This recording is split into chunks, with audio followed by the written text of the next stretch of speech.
Di situ kata Bung Karno, seorang marhen jangan pernah berpikir kasur mental-mentul. Yang penting ada tikar dan periuk, nikah, berumah tangga. Jadi saya nikah. Itu ada di bawah bara revolusi tulisan Bung Karno itu. Iya. Skibidi itu artinya A, mantap, B, jelek, C, bisa dua-duanya. Skibidi ya. Iya, skibidi.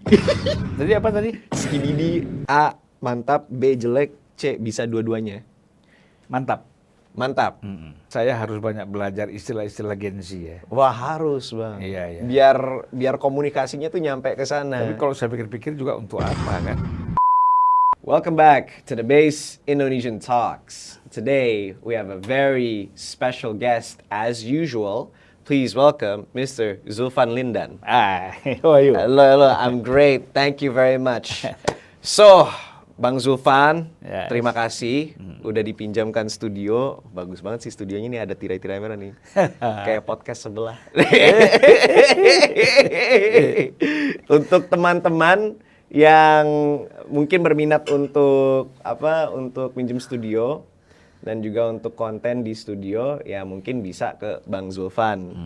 Ya, nanti linknya ada di bawah, dan link Instagram, link YouTube-nya nanti ada di bawah di description. Just check it out. And let's get right into the podcast. So, jadi hari ini kita pakai bahasa Indonesia, Inggris, atau campur-campur? Jaksel, gimana? Bahasa Indonesia aja lah. Indonesia aja ya. Oke. Jadi Tadi belum selesai. Kalau mau pinjam podcast, kan Oh, ya. mungkin susah menghubungi saya. ya. Hubungin Eno sama dia aja. Oh ya, boleh. Boleh hubungin mereka berdua nih. Nah, Kru kita di Base Indonesian Show dan juga di Unpacking Indonesia. Anyways, terima kasih Bang Zulfan sudah mau datang ke podcast saya. Wah, ini senior nih, sepuh nih guys. Kita harus jangan lupa senior untuk- aja, jangan bilang sepuh. Oke, senior siap. Senior dalam berpolitik. Gua akan belajar banyak nih dari dia nih hari ini nih. So, jadi hari ini kita sih nggak ada pembicaraan yang konkret ya, tapi Iya. kita jatuhnya ngalor ngidul aja. Itu lebih enak. Lebih enak kan kalau kayak gitu kan. Dan perlu orang tahu kenapa. Biasa kan saya di Unpacking nggak pernah pakai jas. Oh iya, kita harus Iya. tahu nih. Saya menyesuaikan dengan bro buzzer. Iya. Ya, supaya saya juga langsung aja dianggap buzzer juga. Gitu. Oke. Padahal Bang Zulfan ini ya dia independen, dia bukan buzzer dia. Kalau gue memang buzzer pemerintah gue, makanya Prabowo Gibran nih. Sebut merek. Anyways, let's just jump straight into it ya. Jadi salah satu hal yang saya penasaran nih dengan Bang Zulfan ini kan. Bang Zulfan ini sudah lama berkancah di politik kan ya. Ya. Dan saya selalu penasaran, politik pas zaman Orba itu nuansanya itu seperti apa sih? Karena kan perlu diketahui nih, Bang Zulfan itu dulu memulai karir politiknya itu sebagai aktivis. Jadi dia sebagai aktivis mahasiswa, tahun 70-an dia sering mengutarakan pendapatnya di Indonesia yang pas kala itu kurang demokratis ya. Iya. Dan juga ya langganan lapas lah. Bukan lapas, Laksus. Laksus, oke, thank you. Jadi Bang Zulfan ini kalau udah masalah politik udah hardcore lah, udah pernah ke atas, pernah ke bawah juga, pernah ke kiri dan pernah ke kanan. Dan itu makanya gue penasaran, makanya gue hari ini undang Bang Zulfan hari ini biar kita bisa berbicara nuansa politik era Orba. Ya. Jadi gimana Bang Zulfan? Iya, kalau kita bicara aktivitas saya ya, Iya. selama masa Orba, itu kan diawali pada tahun 77. Ya, 77 itu 1977 ya kita sudah mulai aktif ya dengan beberapa teman saya mencoba melakukan aktivitas politik dengan berkomunikasi dengan beberapa tokoh politik nasional dan internasional. Ya, waktu itu saya belum terlalu aktif di HMI, Himpunan Mahasiswa Islam. Nah, jadi sering ke tempat rumahnya Pak Ahmad Subarjo, Profesor Ahmad Subarjo. Iya. Itu Menteri Luar Negeri kita. Ahmad Subarjo, iya. Kemudian Pak Sunario, Menteri Luar Negeri juga. Oh. Pak Profesor Muhammad Rum, Mr. Muhammad Rum. Hmm. Nah, kita sering datang ke rumahnya di Jalan Imam Bonjol ya. Iya. Kalau Pak Subarjo kan tinggalnya di sebelah perguruan Cikini. Oh iya. Pak Sunario itu di Raden Saleh. Ya, terus kita juga berkomunikasi dengan Bung Tomo. Bung Tomo yang Surabaya itu. Iya, di Jalan Besuki 27 rumahnya. Iya, 77 masih hidup kah dia? Masih, dia kan meninggal 80. Saya ngambil jenazahnya ke Arafah kan. Ah, iya. Pas kala itu tahun 77, Bang Zulfan itu umur berapa? Berapa ya? Gua pertanyaan umur lupa juga ya. 77 20 lah ya. 20-an ya? 20-an. Berarti seumuran saya ya? Seumuran saya ya? Iya. Oh iya. Jadi baru saja selesai. Itu kan baru selesai SMA. Heeh. Ya kan? Baru semester 2 Kuliah. ya. Terus semester 3 lah. Nah, jadi dalam pergerakan itu base kita tuh di Taman Ismail Marzuki. Ya, dulu Taman Ismail Marzuki itu kan tempat kumpul para sastrawan, seniman, budayawan, pemain teater, semuanya politisi itu, para pemusik itu kan gabung di situ semua. Nah, senior kita kan suka mendapat pengarahan dari W.S. Rendra. Ya. Legenda banget ini nama-nama nih, seru Ya, banget W.S. ini. Rendra, kemudian siapa lagi ya, banyaklah tokoh-tokoh sastrawan yang lain ya. Iya. Habib Yasin, semuanya kita kan sering diskusi di situ. Mukhtar Lubis. Mukhtar Lubis. Tapi saya paling senang tuh sama Mukhtar Lubis. Orangnya lugas kalau ngomong ya. Kemudian tulisan-tulisannya juga luar biasa. Ya kan, mengeritik soal manusia Indonesia. Ya kan? Iya. Korupsi segala macam itu Mukhtar Lubis ada bukunya Manusia Baru Indonesia. Kalau dicetak ulang tuh mungkin bisa baca itu Manusia Baru Indonesia. Iya. Mukhtar Lubis kan itu tinggal di Jalan Proklamasi saya lupa jalannya kecil tuh masuk ke rumahnya. Nah, jadi kemudian bergulir dari situ kita sudah muak juga lihat Soeharto waktu itu pada tahun 77. Sebagian para kawan-kawan seperti Dipo Alam, ya, Dipo Alam pernah dengar mungkin namanya ya. Dipo Alam itu ketua Dewan Mahasiswa UI. Kemudian ada Bambang Sulistomo, itu putranya almarhum Bung Tomo yang saya sebut tadi. Ya, itu kan mencetuskan ide untuk mencalonkan Ali Sadikin jadi presiden. Ya, Gubernur Jakarta. Ya, karena kan 78 kita pemilu. Iya. Kan 77 itu kan mau pemilu kita. Akhirnya mereka mencetuskan ide mengajukan Ali Sadikin menjadi calon presiden. Iya. Tapi kan tidak ada respon dari banyak orang. Saya lah dengan beberapa kawan ya, saya ingat saya ada almarhum tuh Suparwan Parekesit. Banyak yang almarhum nih, teman-teman saya udah. Ada Ramli Huta Barat, ada Monang Arahap, ada beberapa yang lain ya. Nah, jadi kita buat satu komunitas perkumpulan untuk ikut juga mendukung Ali Sadikin sebagai presiden, Adnan Buyung Nasution sebagai wakil presiden.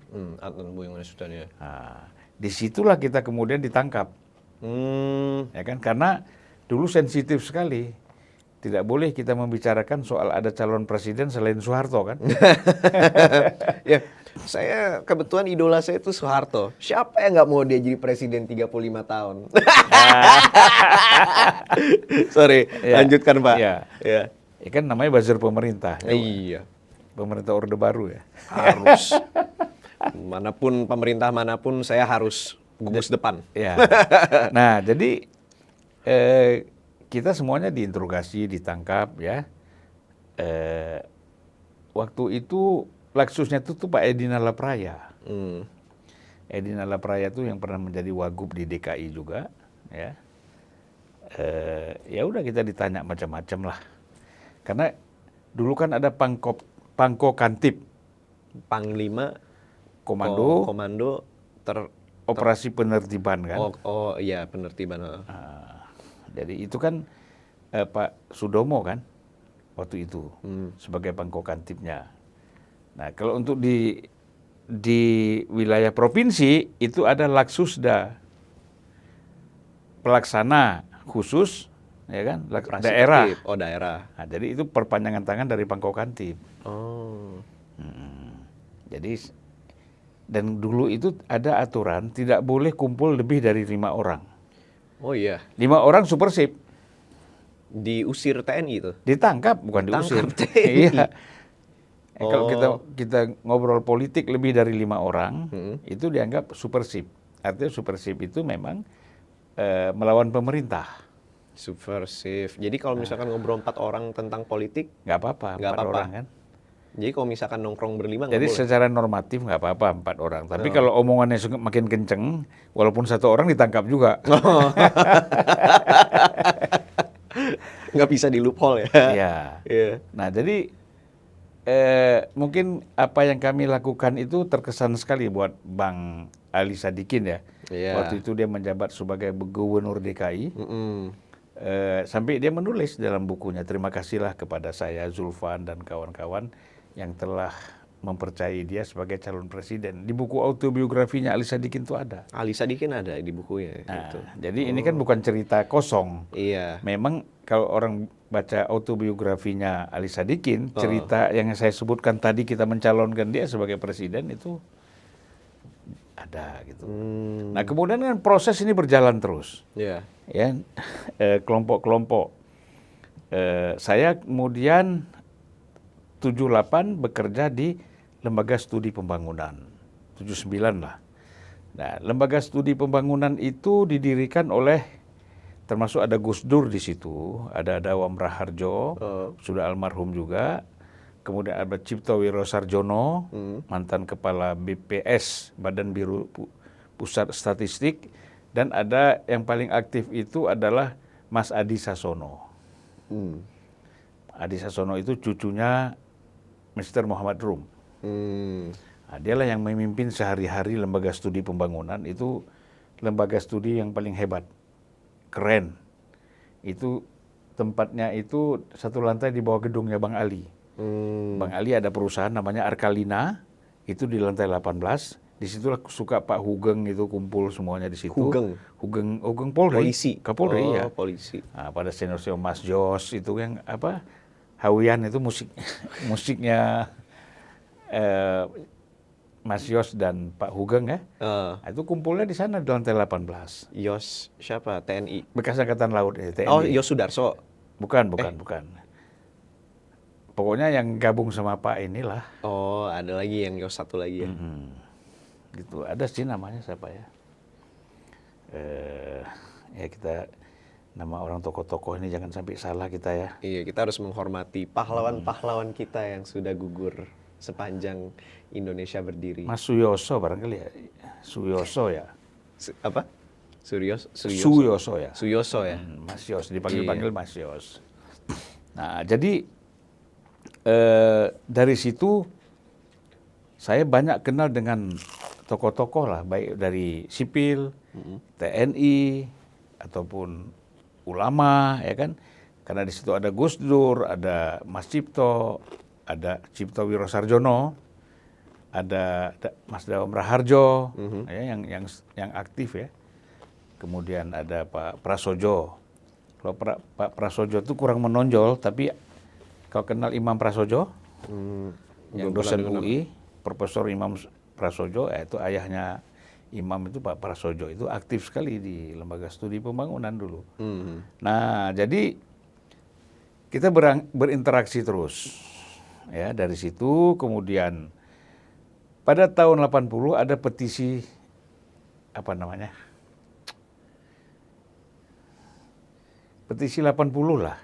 Ya, petisi mahasiswa juga. Bukan, tokoh-tokoh ini semuanya, Ali Sadikin semuanya. Tahun 80 tuh Ali Sadikin udah dicopot jadi gubernur ya? Sudah, 77 kan dicopot. Oh, 77 ya? 77 sudah dicopot. Karena apa? Karena Golkar nggak menang DPRD? Tuh. Bukan. Karena kan memang buat Soeharto, Ali Sadikin itu kan ancaman. Ah, iya.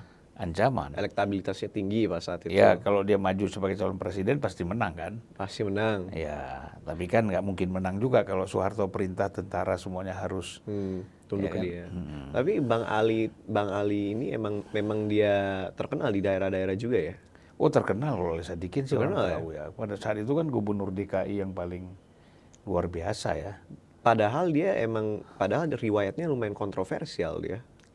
Ya, kontroversinya pada pemerintahan Orde Baru. Iya, kayak contohnya yang perjudian itu kan. Ya, dia kan dulu mensahkan judi. Melokalisasi prostitusi juga. Ya, ini kan alasannya begini. Orang tuh jangan munafik lah. Jangan hipokrit gitu kan. Iya. Ya, jadi judi itu dibuat, itu memang kan terlokalisasi di, misalnya dulu kan dibuat itu di Jalan Tamrin. Tahu nggak Jakarta Theater? Iya, tahu. Nah, kan di situ dulu kasino ya di Jakarta Theater. Itu pemiliknya kan kawan saya juga, tapi udah 80, hampir 90 umurnya, Pak Yandar Madi. Pengusaha yang punya Setiabudi Building. Beliau masih hidup? Masih. Sekarang kan masih di Nasdem ya, Majelis Tinggi Nasdem. Nah, jadi kalau kita lihat di situ memang apa yang dilakukan oleh Bang Ali Sadikin pada saat itu, walaupun diprotes para tokoh-tokoh agama, terutama para ulama, ya,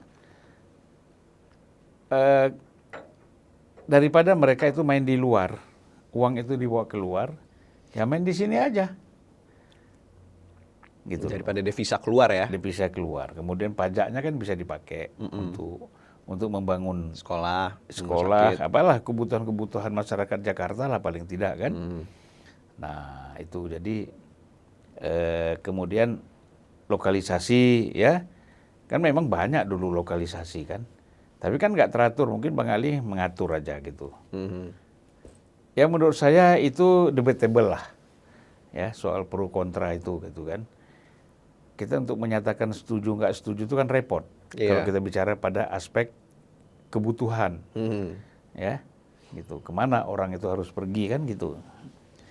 Nah, memang ya idealnya jangan ada perjudian dan jangan juga ada lokalisasi pelacuran. Itu idealnya kan seperti itu. Idealnya seperti itu, tapi kita juga jangan munafik. Ya.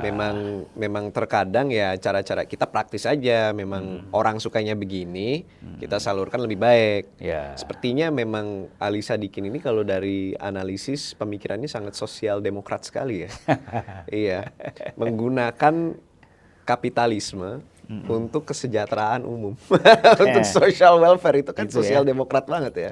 Sangat berseberangan dengan banyak tokoh di kalangan Orba pas waktu itu.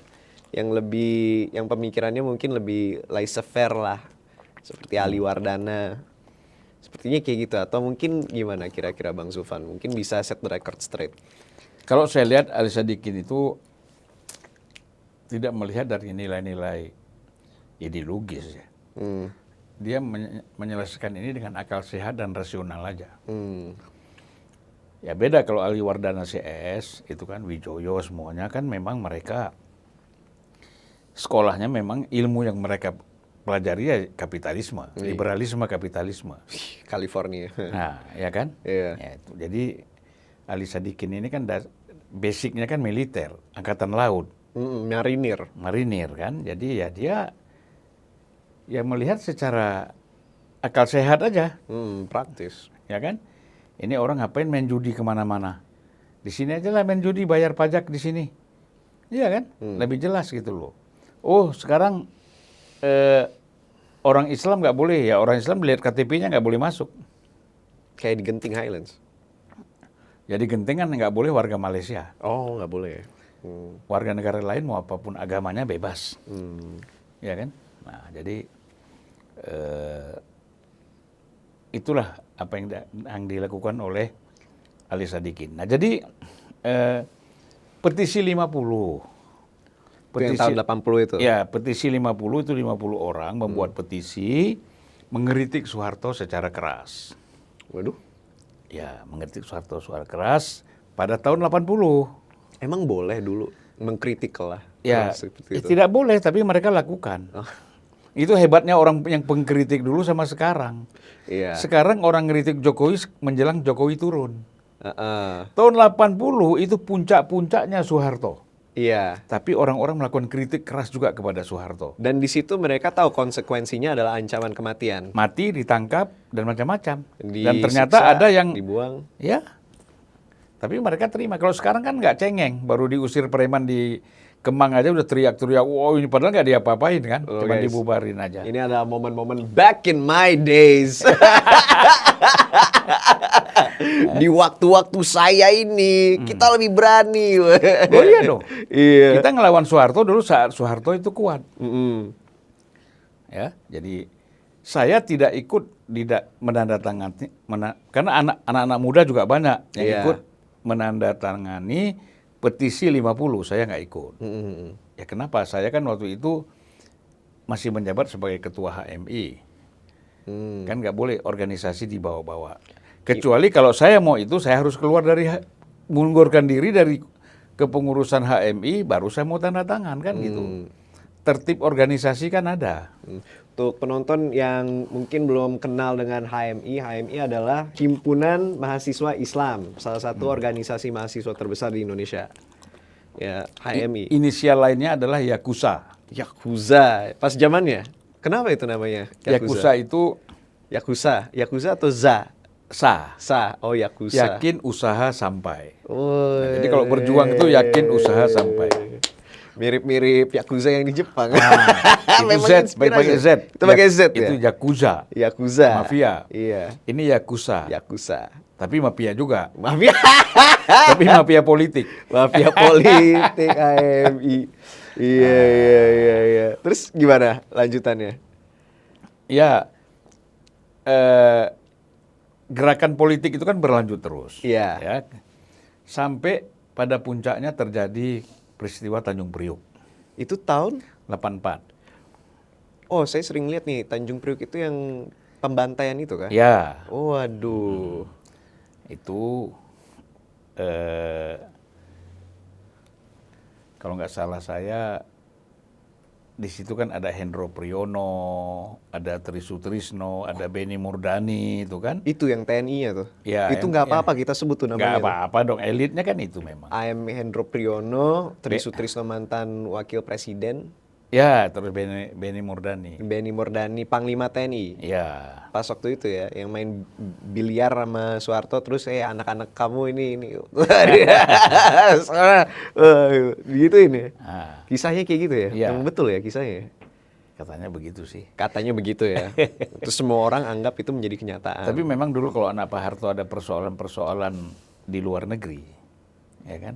Oh, Itu biasanya Pak Harto minta Beni Murdani yang menyelesaikan. menyelesaikan. Ini Panglima TNI ini. Ya, di samping Panglima TNI kan dia punya pengalaman intelijen yang luar biasa. Lama sekali jadi asisten intelijen Menhan dan Panglima TNI. Untuk siapa?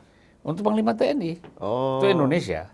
Iya. Jadi dia kemudian dulu itu kepala PIS namanya. Sekarang kan jadi BAIS, Badan Intelijen Strategis. Dulu Pusat Intelijen Strategis. Kantornya itu di Wisma Sudirman sekarang. Nah, terus jadi Wisma dari Balai Sudirman sekarang. Di situ kantornya dulu. Beni Murdani ini pria terseram di Indonesia pas Ya walaupun zaman Soeharto. walaupun setelah nggak menjabat lagi ketakutan kan. Kalau sekarang yang terseram siapa, Pak? Rocky Gerung. Wah. Nggak ada yang mau di TV sama dia. Kalau misalkan di TV sama dia, mereka harus sudah siap dikatain dongo. Sepertinya. Mengerikan itu. Ya. Terus gimana, Pak, yang peristiwa Tanjung Priuk itu? Nah, peristiwa Tanjung Priuk itu saya masih menjabat sebagai ketua HMI. Saya datang ke sana, Iya. pidato dengan beberapa orang, ada juga di situ Bang almarhum Eki Syahrudin, angkatan 66. Kan yang tokohnya itu kan Amir Biki. Di peristiwa Tanjung Priuk itu Amir Biki. Intinya adalah menolak undang-undang azas tunggal ingin menjadikan Pancasila sebagai satu-satunya azas, baik partai politik ataupun ormas. Sebenarnya untuk partai politik kita nggak ada masalah loh. Masa partai politik ideologinya berbeda dengan ideologi negara? Dia berseberangan kan, itu ada sebuah argumen yang sudah diselesaikan pas tahun 65. Walaupun kalau di luar negeri, Ya. karena tidak ada peristiwa-peristiwa yang khusus dengan komunisme, mereka di sana kan ada partai komunis juga. Yes. Padahal kan kita kan tahu kalau di Eropa Barat itu Uni Eropa ya, itu kan umumnya sosial demokrat, Sosial Demokrat. ya sosial demokrasi. Nah, ya bagian dari varian dari kapitalisme juga itu. Iya. Ya. Nah kemudian kenapa partai komunis, partai sosialis, bahkan partai Nazi seperti di Jerman Iya. itu juga tetap ada dan sekarang dapat kursi di Jerman 13 kursi kan? Iya, partai kanan jauh. Ya. Jadi kalau Indonesia kenapa tidak ada partai komunis? Karena memang ada satu peristiwa gitu. Nah sekarang boleh nggak ada partai komunis di Indonesia? Ya tergantung kita sebenarnya kesepakatannya. Kalau menurut saya, karena kita sudah keluar dari Orde Baru, ya kalau kita mau membuka diri, orang mau pakai partai sosialis kayak partai apa kayak silakan aja, nggak ada masalah kok, ya kan? Nah jadi jangan orang semuanya menjual slogan Pancasila, ya, dan kemudian mereka tidak ada tantangan. Ya tantangannya kan gerakan-gerakan ekstrim radikal, tapi bukan gerakan politik. Ekstrim radikal ini kan gerakan separatis macam-macam kan. Iya. Tapi kalau ada partai politik, ya, yang memang dengan ideologi yang berbeda, nah, mereka berjuang. Jadi partai-partai seperti Golkar, Nasdem, kemudian Gerindra, apalagi PAN, P3, Demokrat, yang ini merasa negara Pancasila, partai Pancasilais, ya berjuang. Bagaimana kamu mengalahkan partai-partai yang menggunakan ideologi-ideologi yang di luar Pancasila? Ya kan? Mau Islam kayak namanya, Iya. mau namanya sosialis. Saya nggak tahu kalau komunis nanti kita diprotes orang kan? Labelnya kan kita Marhen. Ya kalau Marhen kan tidak identik dengan komunis. Kan? Memang. Saya itu nikah tuh umur 21 tahun. Ya kan? Karena saya baca buku di bawah bendera revolusinya Bung Karno. Di situ kata Bung Karno, seorang Marhen jangan pernah berpikir kasur mental-mentul. Yang penting ada tikar dan priuk, nikah, berumah tangga. Jadi saya nikah. Itu ada di bawah bendera revolusi tulisan Bung Karno itu. Iya. Nah, jadi kalau ada orang Marhen, ngaku Marhen, terus takut kawin ya diragukan Marhennya. Iya, diragukan Marhennya. Berarti Kayak Eno kan nggak mungkin Marhen. Iya. Waduh. Jadi seorang Marhen tidak materialistik, Iya. tidak berpikir bahwa punya rumah dulu, punya mobil, punya ini baru kita berumah tangga. Marhen tuh enggak, kata Bung Karno. Susah barang. Tikar, priuk, jadi. Iya. Berarti seorang Marhen itu harus bisa diajak susah bareng. Itu guys, seseorang Marhen sejati itu nggak masalah juga kok kalau misalkan ditikar. Waduh, ini kayaknya tidak ramah keluarga dia.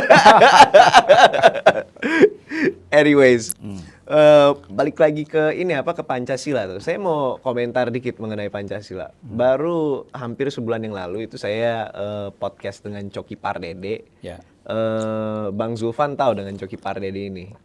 Pernah dengar. Stand up comedian dia. Ya, Dia pernah bilang, kita lagi membahas tentang censorship dan kebebasan berkreativitas. Ya. Dan Coki ini mengutarakan sebuah pendapat yang menurut saya lumayan menarik juga. Dia mengatakan bahwa sebenarnya kedamaian di Indonesia yang kita punya ini adalah kedamaian yang semu gitu. Dan untuk kita mengetes kalau misalkan ideologi kita itu memang ideologi yang pas untuk negara ini, yang bisa menyatukan negara ini, maka harus banyak challenge yang mengguncang ideologi Pancasila. seperti itu yang saya katakan tadi kan. Itu yang bahwa dikatakan juga diberikanlah dengan Bang Zulfan kesempatan dulu. untuk keyakinan-keyakinan dan ideologi lain Iya. untuk mereka membuat partai Mm-mm. atau gerakan politik, Iya. ya kan? Heeh. Supaya tidak sekarang kan partai-partai yang merasa Pancasilais itu kan, tapi tidak juga melaksanakan isi Pancasila, Iya. ya kan? Istilah kita kan hanya sekedar lip service. Iya, lip service. Nah, ya kan? Padahal yang kita inginkan itu kan Pancasila itu sebagai the living ideology. Ideologi yang memang betul-betul hidup dalam politik, dalam ekonomi, dalam budaya, dalam pendidikan, dan seterusnya. Tapi sekarang kan nggak ada kaitannya dengan Pancasila. Coba kita tanya sama partai politik, mana ngerti mereka? Cuman pidato-pidato aja kan? Nah, jadi kalau saya setuju tuh pendapat itu. Mesti ada challenge-nya nih Pancasila. Supaya orang tahu bahwa ada pilihan.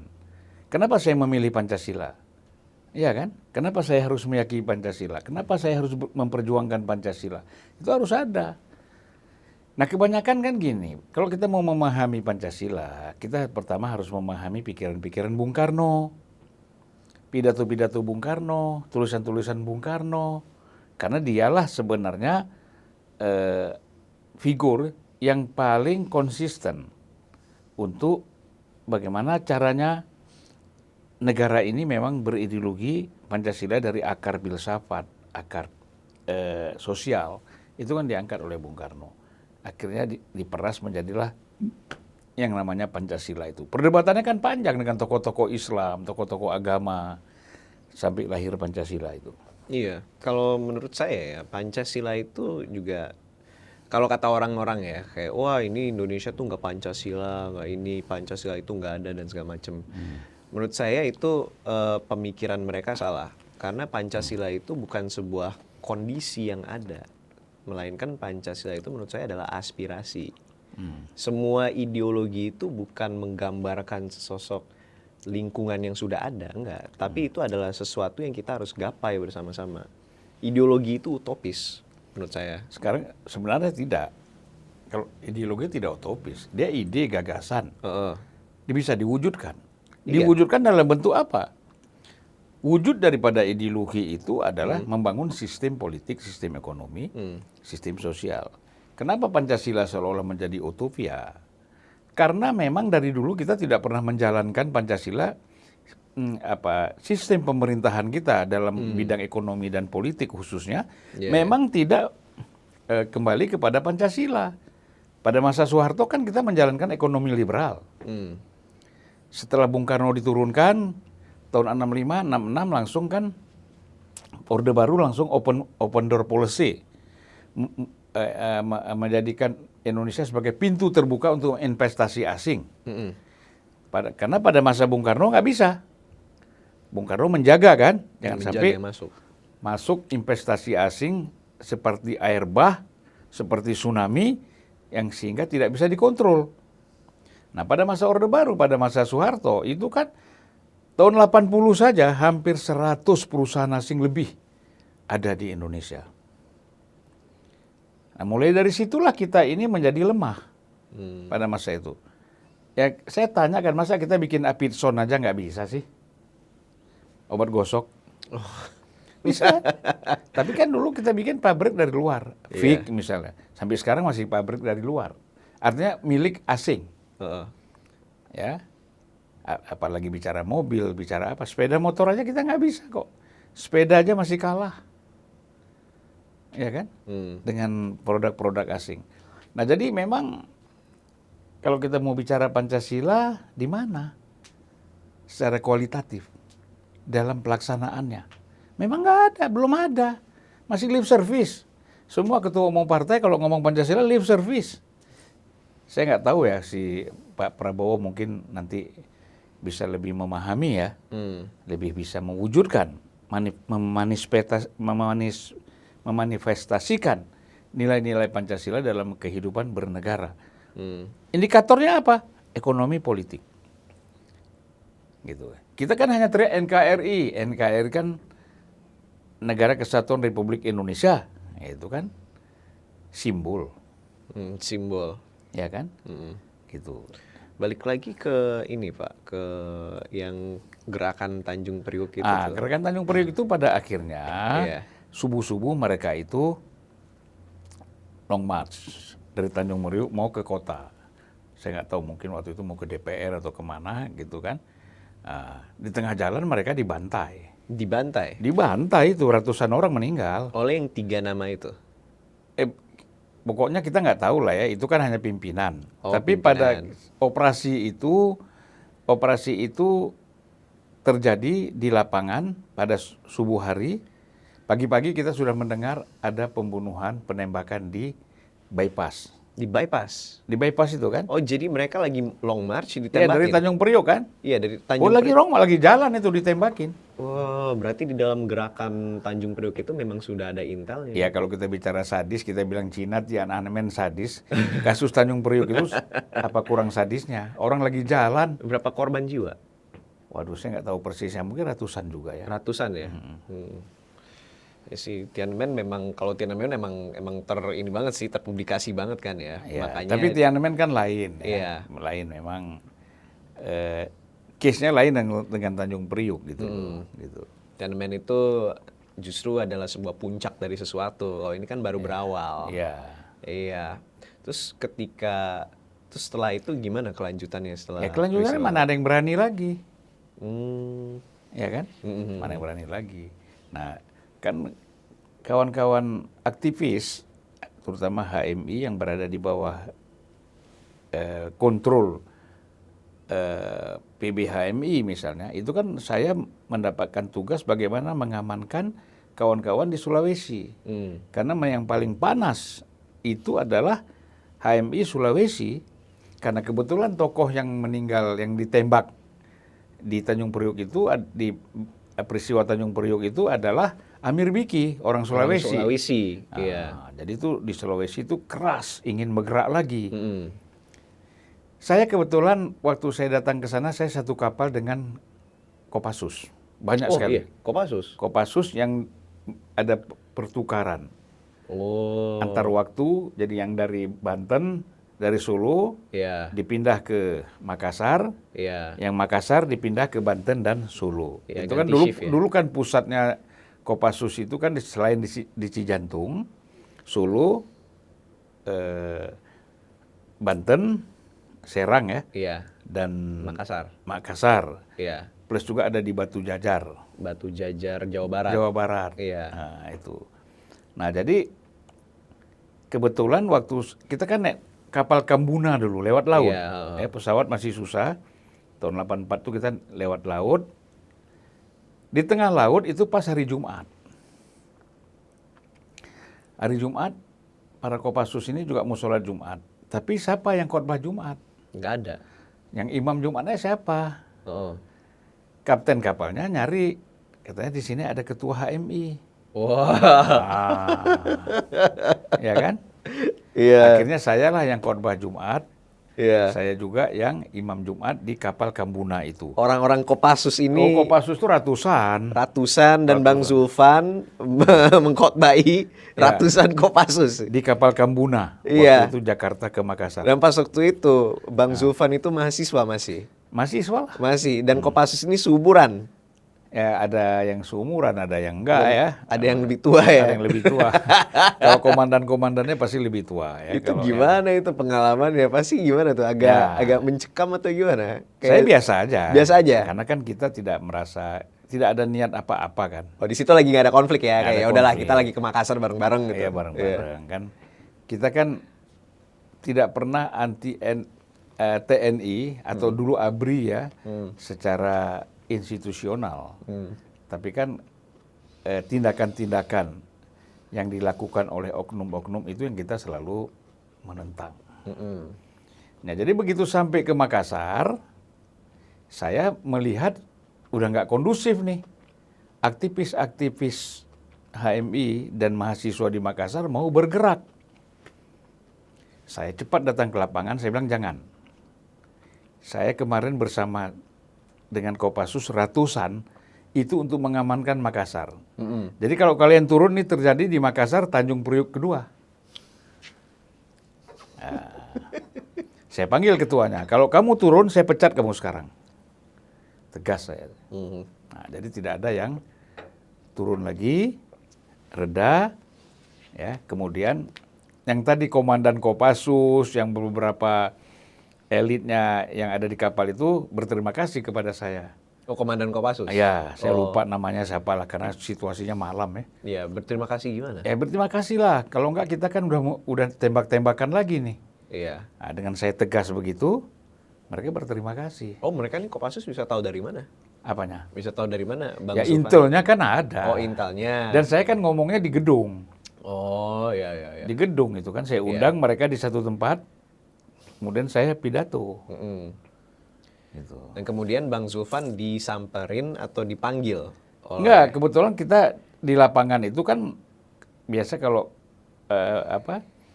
operasi ya, komandan operasi itu kan pangkatnya letkol, mayor letkol kan. Iya. Nah, mereka menyamperin saya, terima kasih Pak. Oh, iya. Mereka juga sebagai orang Indonesia juga lumayan takut juga ya kalau nembak orang Indonesia gitu. Ya, artinya begini, jangan sampai lah kita kan baru dengan peristiwa Tanjung Priok. Iya.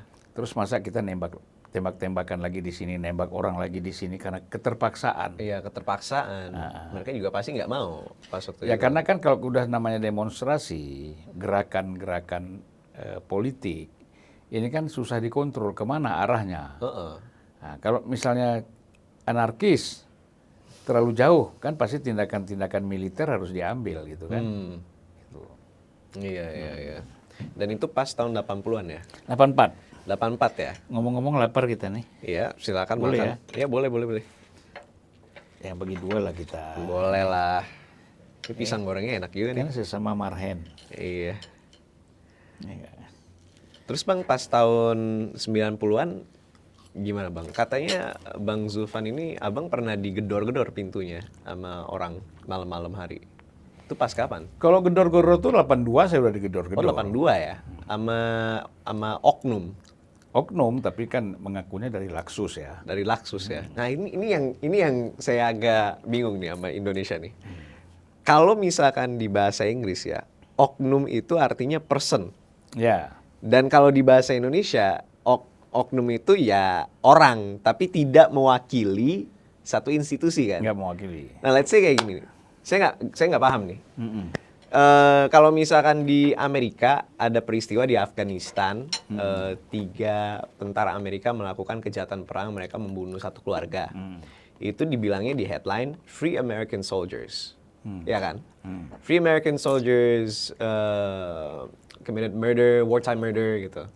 Nah, tapi kalau misalkan di Indonesia 3 orang tersebut menjadi 3 oknum TNI, 3 oknum tentara, 3 oknum serdadu gitu. Ya.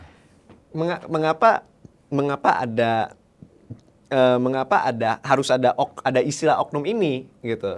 As if Ya, bisa jadi begini. Kenapa dipakai istilah oknum? Bisa Iya. jadi mereka tidak atas dasar perintah atau komando Iya, dari iya. kesatuannya, Iya. ya kan? Atau dari institusinya. Mereka bergerak sendiri, ya kan? Iya. Misalnya begini, ada oknum tentara memperkosa orang. Iya. Nah, itu kan nggak bisa kita tuduhkan bahwa ini TNI semuanya memperkosa orang. Iya. Kan oknum ini aja. Heeh. Nah, jadi di situ, jadi dibatasi, dilokalisir di situ aja. Nah, tapi kalau di bahasa Inggris nggak ada bahasa itu. Jadi Nah, itu mungkin kelemahannya bahasa Inggris ya. mungkin kelemahan bahasa Inggris. Iya sih. Padahal kita tahu bahasa Inggris itu luar biasa. Lebih banyak komprehensif ya. Iya, lebih banyak ininya, lebih banyak ekspresinya kan. Ya. Jadinya tuh kalau ada pandangan lagi mengatakan bahwa jika hal itu terjadi, maka institusi yang bertanggung jawab harus dipertanggungjawabkan. Gitu. Ya harusnya apapun lah ya. Iya. Kalau ada anggota atau kader partai, misalnya apakah TNI ataupun Polri, ya harus institusi itu bertanggung jawab. Kenapa Iya. bisa terjadi seperti ini? Bagaimana proses seleksinya? Iya. Dan masa kamu nggak bisa kontrol sih perilaku-perilaku yang karakter orang-orang atau anggota kamu seperti ini? Oh. Kan itu seperti sama aja dengan kader partai yang korupsi, Iya. ya kan? Kita bilang oknum, loh kamu kan rekrutnya seperti apa dulu? Ya kan merekrut orang ini. Berarti kan sembrono. Iya, sembrono. Nah, nggak tahu lagi yang mana yang mana sampah, yang mana emas, ya kan? Semua dimasukkan jadi satu Iya. di dalam organisasi. Nah akhirnya seperti itu yang kita lihat. Seperti sekarang kan. Jadi masih banyak terjadi korupsi dalam partai politik melalui macam-macam lah. Bisa DPR, bisa pejabat daerah, bisa pejabat pusat ya. Nah, itu yang harus dibereskan tuh itu. Sehingga tidak ada lagi istilah oknum. Ya. Lanjut lagi nih ke kisah nuansa politik Orba nih. Pas tahun 90 itu nuansanya gimana? Kalau tahun 90 kan berarti Bang Zulfan ini udah usia 30-an ya? Ya. Berarti sudah mulai berkarir di politik praktis kan? Belum. Belum? Jadi gini, tahun 82 tadi ceritakan, itu kan menjelang pemilu. Ya, kalau setiap di Indonesia dulu pada masa Orde Baru, menjelang pemilu pasti ada dibuat kelompok-kelompok penekan, kekuatan penekan yang mereka merupakan tim. Dulu Polri nggak ikut kalau dulu itu, TNI, ABRI, gitu. Nah banyaklah kita didatang-datangi kan. Saya di rumah misalnya subuh-subuh diketok, jam 2 ada bel, ya kan. Begitu kita lihat, siapa ini kita nggak kenal, bukan tamu, bukan apa, rambutnya gondrong. Oh ya, gondrong-gondrong rambutnya. Iya. Ya kan? Nah, ini kan untuk menteror, gitu, melakukan teror terhadap para aktivis politik kan, gitu. Nah, nanti beberapa hari kemudian kita dipanggil, dikumpulkan di Cawang tuh, Laksusda itu, di briefing segala macam kan. Ya, kita dengar aja. Tapi aktivitas kan jalan terus gitu loh. Iya. Nah, sampai saya 82 itu terpilih menjadi ketua umum HMI kan di Jakarta misalnya. Nah, itu kan keras sekali, ya kan? Konflik itu bukan hanya antara kita dengan pemerintah, internal HMI-nya juga terpecah-pecah. Karena kan ada agen-agen pemerintah di dalam agen-agen BIN, Iya. di dalam gerakan-gerakan mahasiswa pada masa itu, ya. Nah kita yang masih idealis, yang masih murni, berhadapan dengan kelompok-kelompok bayaran itu, yang ada disusupi ke dalam organisasi. Itu banyak sekali. Ya kalau kita ceritakan detailnya kayak benturannya luar biasa. Nah jadi sampai saya itu ingin kan udah capek kita ngurus organisasi mahasiswa 1 tahun itu udah letih. Pastilah. Ya kan? Banyak sekali darah-darah panas. Ya kan? Sementara saya hampir 2 tahun lebih tidak bisa komprehensi untuk menggantikan diri saya, menggantikan yang lain. Gitu. Akhirnya kita pakai siasat lah. Pakai siasat. Saya tidak hadir di dalam pertemuan kawan-kawan, tetapi saya bilang langsung putuskan aja siapa yang mau jadi ketua umum. Nah, waktu itu yang menggantikan saya adalah saudara MS Kaban yang pernah menjadi Menteri Kehutanan pada masa periodenya SBY. Ya pernah dengar. I see. Yang kemudian menjadi Wakil Ketua Umum Partai Umat ya. Sekarang ya dengan Amin Rais. Bersama dengan Amin Rais. Kalau dulu kan bersama dengan Yusril Iza Mahendra di partai PBB Bulan Bintang, gitu. Nah jadi kalau kita mengikuti terus ya perkembangan-perkembangan yang ada, itu kan perkembangan terus sampai gerakan mahasiswanya berkembang kan, gitu. Ada NKK BKK, tahu nggak NKK BKK? Pernah dengar. Nah, itu kan untuk membatasi aktivitas mahasiswa di dalam dunia politik lah, intinya itu, ya kan? Jadi mahasiswa udahlah studi aja segala macam, nggak usah mikir-mikir politik. Itu NKK BKK. Menteri Pendidikannya pada saat itu adalah Profesor Daud Yusuf, salah seorang pendiri CSIS. CSIS pernah dengar dong? Pernah dengar. Ya kan, CSIS. Salah satu pendirinya itu adalah Yusuf Wanandi, yang kalau nggak salah sekarang salah satu dewan redaksi, dewan pengarah di Total Politik ya. Kurang tahu deh. Ya. Coba buka. Ya bagus sih, nggak ada masalah sih, siapa saja yang mau bergabung, bergaul kan. Dari tadi nih di kisahnya Bang Zulfan nih banyak sekali nama-nama legenda nih. Wes Rendra, Ali Sadikin, Yusuf Wanandi. Mokhtar Lubis. Ya, karena saya Ya. bergaul sih dengan mereka. Kita Iya. ya, bukan saya sendiri. Saya dengan teman-teman itu karena kita base kita kan di Taman Ismail Marzuki. Jarang sekali anak-anak aktivis HMI itu di Taman Ismail Marzuki. Mengapa? Taman Ismail Marzuki itu kan boleh dibilang namanya daerah bebas. Iya. Daerah bebas, orang mau isap gele itu tau ya. Sampai sekarang. Ada kawan saya itu, Iya. Pan, gua numpang tidur di rumah lo ya nanti malam. Karena dia nggak ada duit, kepengen Iya. gele apa? Iya. Habis clipping koran kita dijual semua sama dia. Waduh, padahal clipping koran susah ya dicari ya dulu ya. Susah kan, kita kan udah kita gunting, udah rapi kan. Nanti kita bundel segitu, dia tinggal ambil aja tuh, bawa kemana, jual. Bajingan emang teman-teman kayak gitu. Tapi ya udahlah, kita paham aja lah. Iya, tapi kalau di zaman sekarang kayaknya bukan di Ismail Marzuki lagi, kayaknya di Salihara. Gitu. Oh gitu juga ya? Iya. Waduh. Kalau Ya kan itu pindah tempat aja ya? iya pindah tempat, sekarang pada di Salihara. Tapi nggak tahu deh sekarang masih pada di Salihara atau enggak ya. Terus pas tahu Oh dari Salihara isep gelek bebas? bukan nggak sampai situ juga. Oh enggak, kumpul-kumpulnya. Kumpul-kumpulnya maksudnya, kumpul-kumpulnya mencari inspirasinya. Iya. Mendapatkan esensi dari idealismenya, dapat pencapaian tingginya juga ke situ. Benar. Iya, jadi ini jadi kayaknya Salihara, tapi nggak tahu deh kalau Salihara masih kayak gitu atau enggak. Kalau gele mas sekarang mah di mana-mana juga bisa. Iya. Bukannya di sini kita mendukung orang gele ya, tapi ya di mana-mana Tapi juga bisa. Gen Z sama milenial tahu nggak gele itu? Iyalah. Tahu ya? Iya. Itu kan bahasa lama banget tuh. Kalau gele. kita memanggilnya Zaza. Kita banyak istilahnya. Kita ada Zaza, ada. Tapi menurut saya dulu ya, kalau di kalangan para pemakai obat ini, Iya. para ngeboat ini ya, kalau istilahnya kan. Dulu kalau isap gele itu ketinggalan. Ketinggalan. Maksudnya? Maka orang pindah ke morfin. Oh iya. Nah, morfin itu ya seperti skopelamin, petidin, ME ya kan. Nah, terus masuklah kepada rohib atau macam-macam, itu lebih rendah lagi sebenarnya efeknya. Nah, kebanyakan kalau misalkan dari Gen Z sama milenial mungkin karena efek dari kampanye anti narkoba ya pas tahun 2000-an kan setelah reformasi kan ya, sebelum kita balik lagi ke cerita Bang Zulfan ya, itu sebelum reformasi setelah reformasi itu banyak sekali kasus narkoba kan.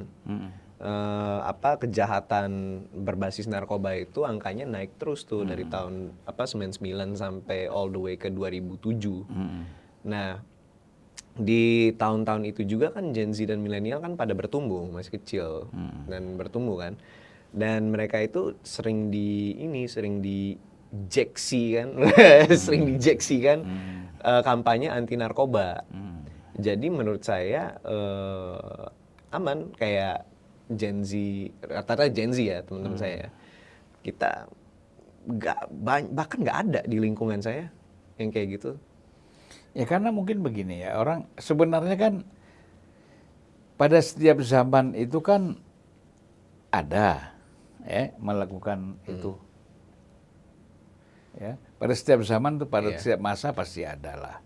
Ya ada yang mereka sadar tidak menggunakan, ada yang mereka memang menikmati. Iya. Gitu. Ya kalau orang mengatakan bahwa menggunakan narkoba itu menjadi malas, menjadi tidak terkonsentrasi, tidak fokus. Itu kan benar sebenarnya.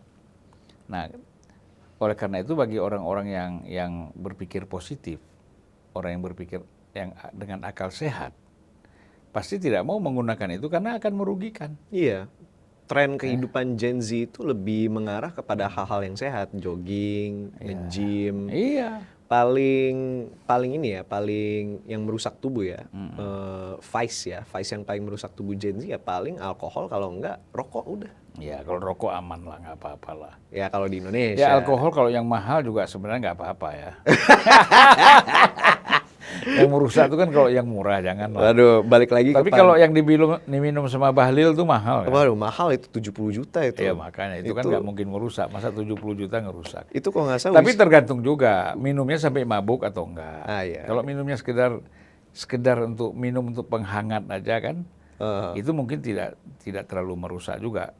Ya, walaupun di dalam Islam alkohol itu 0, sekian persen pun itu dianggap haram. Pasti.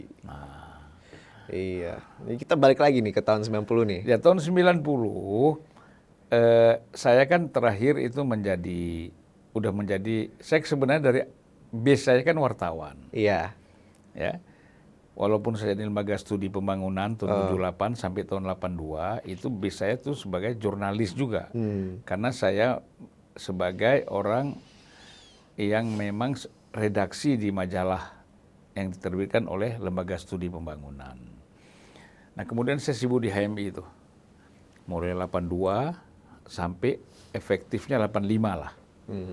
85 kan cukup kita 3 tahun di organisasi, maksudnya mau sampai tua di organisasi. Iya.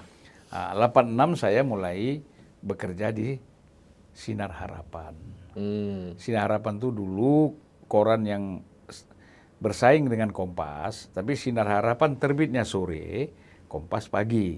Oh. Jadi kalau orang mau tahu berita hari ini bacanya koran sore. Kok ya Sinar Harapan kan? Nah, kalau mau tahu ceritanya malam apa yang terjadi ya baca Kompas. Kompas. Ya mirip-mirip lah mereka. Sinar Harapan ya. Kalau Sinar Harapan base-nya itu ownernya itu kan majority dari kalangan Protestan. Iya. Kalau Kompas kan kalangan Katolik. Iya. Tapi nggak ada masalah sih. Ya, walaupun berbeda-beda gitu. Persaingannya persaingan profesional aja, bukan persaingan agama. Iya, memang berbeda-beda tapi tetap satu. Iya. Iya kan? Iya. Nah, 86 terus di Bredel. Ya kan, di Bredel saya gabung dengan Pak Akbar Tanjung di Harian Pelita. Akbar Tanjung Ketua Umum Golkar 2004. Iya, Iya. Harian Pelita. Ya, Akbar Tanjung dulu wartawan juga ya? Dia pemimpin redaksi. Pemimpin Pemret. Pemret Sih. Harian Pelita. Iya. Nah, jadi waktu itu Harian Pelita itu milik P3, Partai Persatuan Pembangunan. Iya. Karena mungkin mereka udah nggak kuat lagi, nggak punya uang, dijual ke Golkar. Iya. Dijual ke Golkar, Pak Akbar Tanjung itu dipercaya sebagai pemimpin redaksi. Akbar Tanjung pas waktu itu sudah menjadi bagian dari Golkar. Sudah Golkar. Oh, sudah Golkar. Wakil Sekjen Golkar kan dia. Wasekjen. Wasekjen Golkar. Umur Bang Zulfan sama Akbar Tanjung Ya pas waktu jauh itu. lah, mungkin 10 tahun lebih 10 lah. tahun lebih ya. Berarti dia udah 40 ya umurnya situ ya. Ya kalau tahun 80 dia kan lahirnya berapa ya? 4. Dia lahirnya 44 ya. Oh, berarti dia sekarang 81. Ya 81. Iya. Bang Zulfan berapa sekarang? Aduh. Buka-buka rahasia. Kalau kata adik-adik sih saya ini baru 42. Oh, baru 42 ya. Realnya ya. Iya. Ya 68. Oh iya. Tapi jangan salah, 68 itu is the new 42. Hah? 68 itu is the new 42. Ya. Iya. Kayak sama Dan aja. kalau PBB mengatakan WHO ya, Mhm. dia bilang awal dari generasi muda itu dari umur 60. Oh iya, memang. Awal dari generasi muda itu di 60. Life starts at 60, guys. Ya, makanya CEO perusahaan-perusahaan di Amerika, di Eropa itu banyaknya di atas 60. Kalau kita kan di sini 60 udah pensiun. Iya. Ya karena itu malas jalan kaki, malas minum suplemen, ya kan? Jadi akhirnya cepat tua sehingga umur 60 nggak bisa dipakai lagi. Oh iya. Itu the harsh truth-nya, guys. Ya. Malahan di sini ya gimana nggak bisa, Pak. Wah, di sini kan suplemen kan mahal juga. Ya. Tapi kan lebih mahal dibandingkan alkohol dan rokok kan? Memang. Cuman orang kan lebih nyari rasanya. Padahal Renovit does the job well juga. Kok jadi iklan Renovit sih? Tapi ya 90 itu berarti abang ini umur 30-an ya? Ya, jadi Iya. pada tahun apa tadi Pelita, Iya. kan di Bredel. Ya, di Bredel. Sinar Harapan di Bredel, saya gabung dengan Pak Akbar mulai tahun 88. 88 bergabung, kemudian saya keluar lagi. Karena konflik dengan Abdul Ghafur. Abdul Ghafur itu mantan Menpora itu. Oh iya. Ya, nah, kan tukar tempat. Pak Akbar menjadi Menteri Pemuda dan Olahraga, Pak Ghafur Menteri Olahraga menjadi pemimpin umum Pelita. Tukar tempat. Ya, tapi kan dia kan karena baru sindrom di birokrasi kan. Iya. Wah, jadi dia mau pakai Post power. post power sindromnya. Dia mengatur koran ini seperti ngatur birokrasi di Menpora. Oh. Ya konflik lah salah satunya dengan saya. Iya. Akhirnya saya keluar. Keluar sering ngobrol-ngobrol sama Gus Dur lah. Ya, tahun 90 itu kita dengan Gus Dur hampir iya. intens. 90 itu zaman pas waktu aktivisme itu kembali lagi kan. Iya. Tapi aktivisme tahun saya apa ya? Saya pas waktu 90 belum hidup. Saya lahir 98, Bang. Dan yang Belum hidup, belum lahir. Belum lahir, ya. Belum Hidup lahir. udah sih. Di Hidup, tumbuh-tumbuhan di telur ayam. Pas saya baru lahir 98 kan. Tapi yang saya baca dari sejarahnya tuh katanya tuh rata-rata aktivisme tuh muncul dari kalangan cendekiawan Islam tuh. Pas masa itu. Nah, itu gimana tuh, Bang? Ya ada. Pada masa itu kan ada majelis-majelis Rebuan namanya. Majelis Rebuan ini adalah tempat berkumpulnya para intelektual Muslim. Ya kan? Dan itu kan sekaligus pada saat itu juga lahirlah namanya ICMI ya. Ikatan Cendekiawan Muslim Indonesia. ICMI ya, yang ketuanya Habibie. Ketua umumnya Habibie. Iya. Nah, kemudian sekjennya itu Adi Sasono. Ya. Lalu di pihak lain, para intelektual Muslim yang tidak di dalam HIPMI itu membuat namanya Majelis Rebuan. Nah, tiap hari Rebu mereka kumpul mendiskusikan tentang situasi politik dan macam-macam lah tentang Indonesia ya, situasi nasional. Nah, Gus Dur dan kawan-kawan di luar cendekiawan Muslim itu membentuk yang namanya Forum Demokrasi. Gus Dur, Mas Ilham Simanjuntak, banyaklah beberapa kawan-kawan yang lain di situ ya kan. Ada Romo-Romo gabung di situ. Nah, itu sampai ya teruslah sampai sebelum reformasi. Nah, saya justru di situ sering sekali hampir setiap hari dengan Gus Dur di PBNU itu ngobrol. Gus Dur waktu itu belum menjadi ketua umum ya. Belum menjadi ketua umum NU ya. Ya, tapi pada akhirnya prosesnya dia menjadi ketua umum. Kita semakin intens lah berdiskusi dengan Gus Dur itu. Jadi terus bergulir itu, ya kelompok sana muncul ini muncul itu sebenarnya lahirnya ICMI itu menyebabkan Soeharto ada jarak dengan TNI, dengan ABRI. Ya, karena Benny Murdani sebagai waktu itu masih Panglima TNI dan sekaligus Pangkokantip. Ya, Panglima Komando Operasi Tertib. Iya, operasi kan. Iya kan? Penertiban bukan tertib, penertiban. Kalau tertib kan lain lagi. Oh iya. Ya kan? Sangat sempit ya. Iya. Kalau penertiban ini luas sekali kan. Iya. Apa ya gua yang nggak sesuai sama dia mau ditertibkan kan. Iya. Nah, jadi kalau kita lihat di politik pada masa itu terjadilah keterbelahan antara Soeharto dengan TNI. Oh, kenapa itu? Karena saya sering Bukan TNI, dulu pakainya ABRI ya. ABRI, iya. Kayak pas waktu 90-an terutama ya, itu tuh Soeharto malah menjauhkan diri dari TNI. Kalau dari sejarah yang saya baca gitu. Karena kan TNI itu Soeharto mulai curiga. Dia mungkin pelajari juga kan bagaimana sejarah-sejarah negara-negara yang dipimpin oleh TNI menjelang akhir-akhir atau sudah agak tua lah katakanlah kan. Kalau kita bicara dari 66 sampai tahun 90 itu berapa tahun? 90 kurang 66. 90 kurang 66 30-an. 30-an kan. Iya. Nah, Soeharto merasa bahwa ada upaya pelemahan-pelemahan kekuasaan dia dari kalangan TNI. Dari kalangan dia sendiri ya. Ya. Mungkin Soeharto melihat dari Thailand ya, yang Ya, banyak Thailand, beberapa negara lain. Thailand, Libya, Di Amerika Tunisia, Latin, di ya kan? Amerika Latin terutama kan.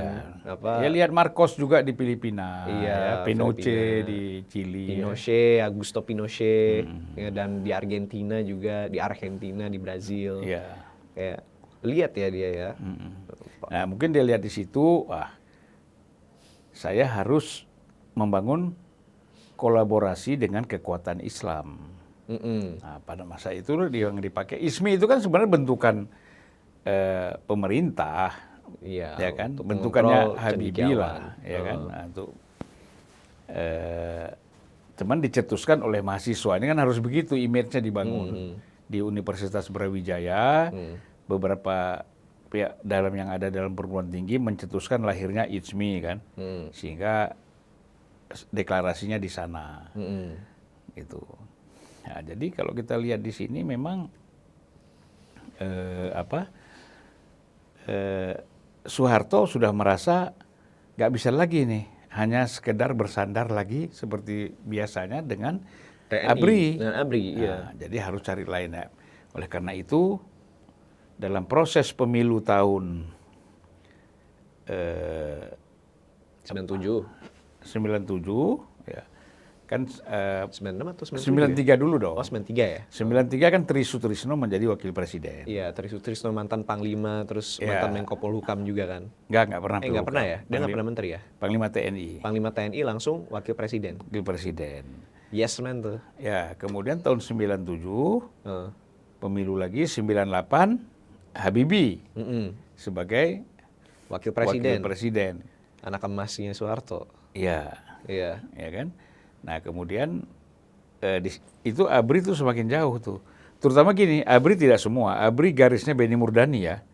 Kemudian Soeharto kan membangun basis ABRI yang baru Lewat lewat Jenderal Nasution. Jenderal Nasution. Kan Jenderal Nasution. Abdul Haris. Ya kan dulu kan dia kemudian dijadi bintang 5 tuh. Oh iya iya. Kan hanya ada 2 jenderal bintang 5.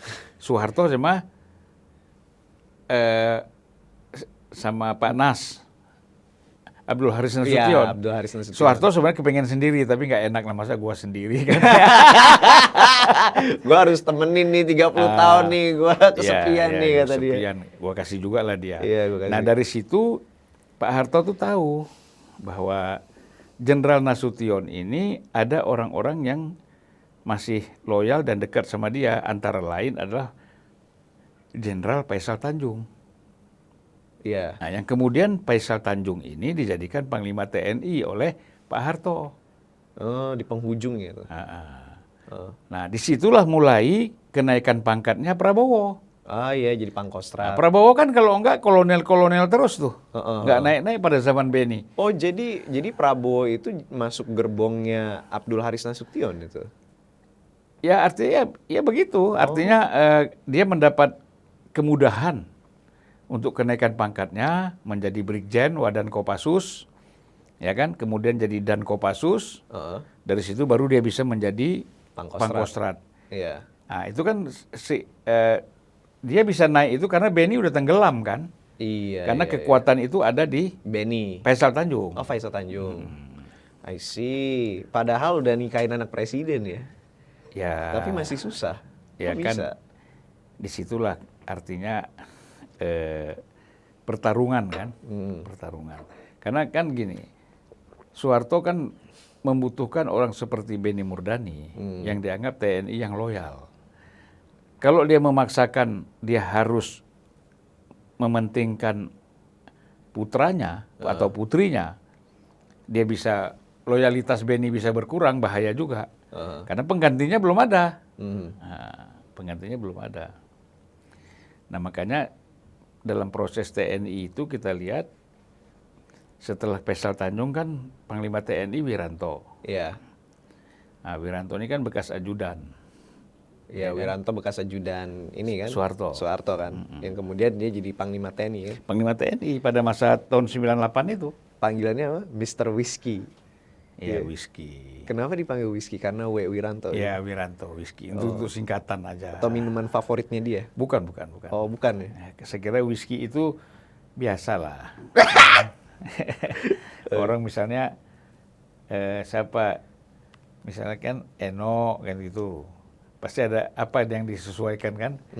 Eno supaya lembut sedikit, Mr. Embun. Mr. Embun. I-nya tetap ada. Jadi leburnya ini Mr. Whisky ya? Whisky. Bukan karena dia suka minum whisky. Karena Oh. ya untuk bahasa-bahasa inisial ini kan untuk menghindari dari mahasiswa itu kan untuk menghindari dari pantauan intelijen. Oh, iya. Mas, kalau bicara Panglima TNI kan waktu itu Wiranto kan terlalu vulgar. Iya nggak? Iya. Nah, jadi kita lagi bicara si whisky nih. Mr. Whisky Tango. Itu namanya itu. Terus gimana tuh 90? Nah. Baru masuk PDIP. Itu gimana? Nah kemudian kan itu PDI ya zaman itu ya, bukan PDIP. saya belum masuk, nggak pernah belum masuk PDI kan. Oh ya. Jadi memang pada periode 96 kan terjadi yang namanya Kuda Tuli itu. Penyerbuan kantor PDIP 27 Juli oleh TNI kan. Nah, kan. Pangdamnya itu kan Sutioso. Pangdam Jayakarta. Pangdam Jaya. Kemudian Kasospolnya kan SBY. Ya, gitu. Nah, jadi kalau kita lihat di situ memang cukup tensinya itu cukup tinggi pada masa itu. Nah, sehingga terjadi penyerbuan ke kantor PDIP. Nah, disitulah mulai. Nah, Benny Murdani ini nggak suka sekali dengan cara-cara seperti itu. Dengan cara-cara langsung hantem. Iya, padahal itu kerjaan dia sebelumnya kan. Iya, Benny Murdani itu karakternya tuh lebih lebih subtle ya, lebih diem-diem ya. Nggak juga. Enggak juga. Kadang langsung hantem. Hantem juga. Terus? Nah, jadi mulailah dari situ lahirlah ide-ide untuk supaya Megawati menjadi ketua umum PDI. Kan nggak disetujui oleh Soeharto. Iya. Benny setuju kan? Iya. Nah, mulai diserbu, kemudian ya sudah, situasi vakum. Ya sempat vakum PDI. Vakum, kemudian kita sering lagi kumpul-kumpul di rumahnya Megawati di Kebagusan. Iya. Ya, lalu muncullah ide bagaimana membuat PDI baru yang namanya PDI Perjuangan. Lalu kita kongres pertama di Bali, Iya. kemudian ikut pemilu tahun 99 dan berhasil menjadi pemenang. Gitu. Dan itu sudah selesai itu masuk era reformasi itu. Ya, pemilu 99 sampai 2004 ya. Ya setelah itu balik lagi kan. Kan kita gini, kita bicara reformasi tapi orang-orangnya kan orang Orde Baru semua. Iya, orang Orde Baru semua. Iya, bagaimana? Jadi nggak ada reformasi ini sebenarnya. Jadi udahlah, reformasi yang kita sebut sebagai Orde Reformasi itu nggak ada. Jadi reformasi Orde itu Baru pindah aja ke Orde Reformasi kan gitu. ya reformasi itu lip service ya. Ya lip service. I see. Dan lucu nih, sepanjang tahun 90-an ini kita ngobrolin reformasi tapi nggak ada nama Amin Rais. ya Amin Rais kan nanti mungkin episode kedua kita ngobrol Amin Rais. Episode kedua ya. Saya mau ngobrolin masalah ini istilah-istilah Gen Z nih.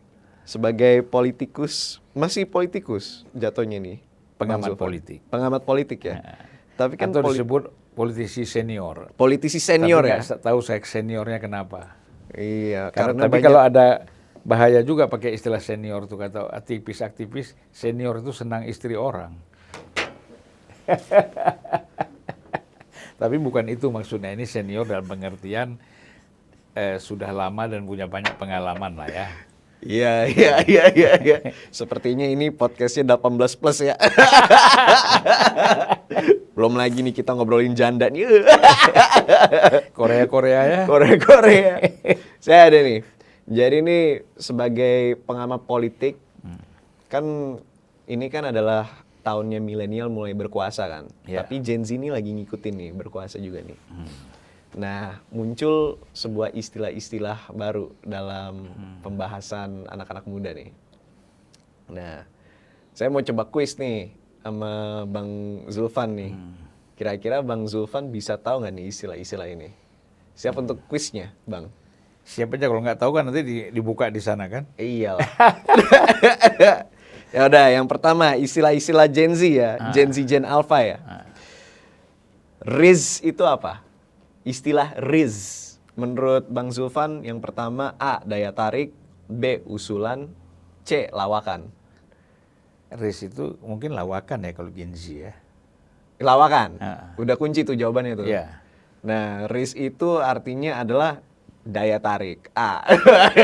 Kok bisa Riz? Karena kan karisma. Ui. Oh. Iya, jadi orang kalau punya riz itu mereka lebih menarik tuh. Contohnya, wah Anis nih kalau misalkan ngobrol banyak banget riznya gitu. Let him cook gitu. Let him cook tuh maksudnya biarkan dia melakukan apa yang dia lakukan. Sebenarnya karismatik itu kan beda ya. Hmm. Kalau kita artikan dengan karismatik itu kan orang seperti Bung Karno, Ali Iya. Sadikin itu kan Iya. punya karismatik. Sebenarnya Soeharto juga punya karismatik lah. Ya, saya setuju sekali karena saya fans berat Soeharto. Ya, tapi kan presiden-presiden setelah Soeharto nggak kayaknya kurang karismatiknya ya. Iya, sepertinya ya. Sepertinya, tapi ya oke. Jadi yang kedua nih, kita ada 2 pertanyaan lagi nih. Yang kedua, Sigma. Menurut Bang Zulfan, Sigma itu A. Orang jelek, B. Orang hebat, C. Orang penyendiri. Orang hebat. Betul. Bang Zulfan betul. Sigma itu orang hebat. Jadi tuh Sigma itu ya adalah istilah untuk orang-orang yang hebat, yang jago deh, yang intinya tuh dia nggak butuh orang lain Iya. untuk sukses. Dia Kalau independen. dalam jenis unggas dia tuh Raja Wali. Itu Raja Wali, betul sekali Bang Zulfan. Tapi kan sekarang lebih banyak burung pipit daripada Raja Wali kan. Iya, Raja Wali jarang sekarang. Raja Wali kan Phoenix. Raja Wali itu kan juga mitos kalau nggak salah. Iya. Iya. Itu ingat sajanya Iqbal. Iqbal itu seorang penyair besar dari Pakistan, Muhammad Iqbal. Dia bilang, Raja Wali, betapa banyak burung-burung itu bersarang di tempat yang disarang orang lain. Tapi Raja Wali, dia membuat sarangnya sendiri. Gitu.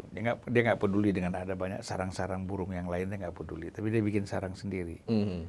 Artinya, kalau orang jenis yang lain-lain itu, ya gue nggak mau partai ini pindah sana deh. Gue nggak mau partai ini pindah sana. Dia tidak Karbitan ya. Kalau di bola karbitan itu. Iya. jadi itu. Nah, pertanyaan ketiga nih. Ada lagi? Ada Aduh, lagi, berat yang terakhir ketiga nih. biasanya. Nah, pertanyaan ketiga lumayan terkenal. Mungkin Bang Zulfan kalau ada cucu-cucu di rumah pernah denger ini.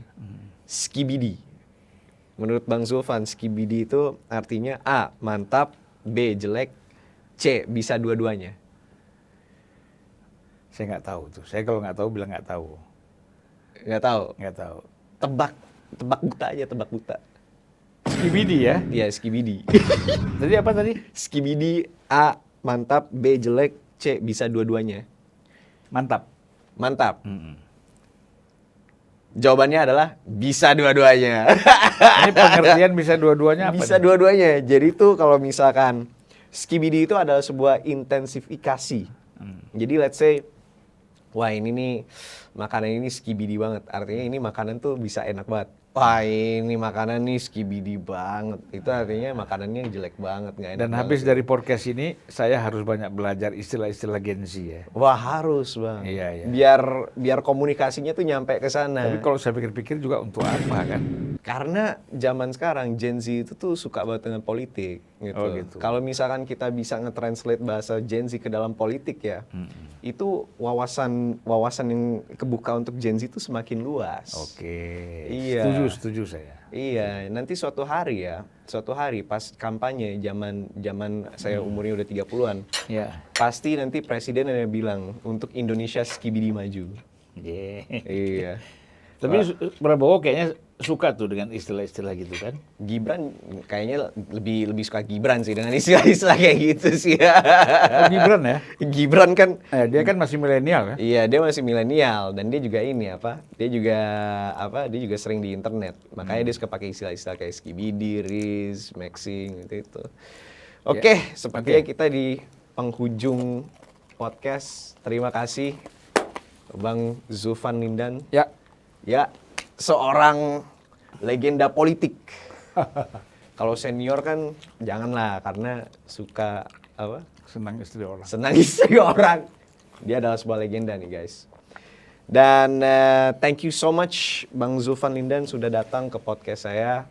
Walaupun kita ngalor ngidul, tapi saya suka banget sama pembahasan mengenai Orba. Gitu ya. Sebenarnya masih banyak lagi ya, tapi waktu kita nggak cukup. Iya, waktu kita terbatas. Mungkin di episode 2 kita bisa lanjut lagi. Ya banyak sekali. Iya, kalau barusan kan di zaman 70-an sampai 90-an kan. Iya. Nanti mungkin di episode 2 kita bisa ngomongin 2000-an sampai 2020 awal. Iya. Iya, ya sudah. Thanks for watching the Base Indonesian Talks and I'll see you in the next episode of the Base Indonesian Talks. Don't forget to click like, subscribe, and leave a comment to tell me guys what you think about this episode.